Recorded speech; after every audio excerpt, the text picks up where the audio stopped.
继续来看，伫咧马太安溪水尾阿道木部落，嘛是即届的重灾区。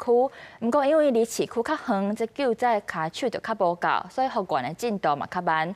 居民就希望外界嘛会当来斗相共修复家园。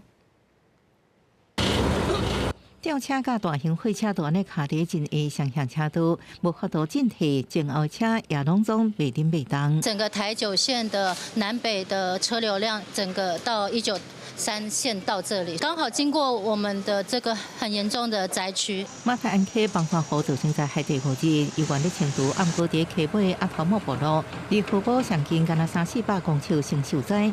但过因为离国界焦点的光复市区有一段路，复原进度明显落伫后边。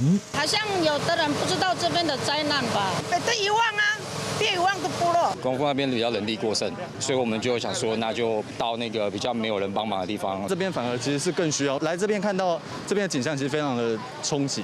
年假第一日，热心民众也到光复车站想要尽力协助领工具或者是坐车去。各地民间团体表示，不管是团体报名，也是个人参加，若愿意来斗相共，现场拢会有人引导。记者综合报道。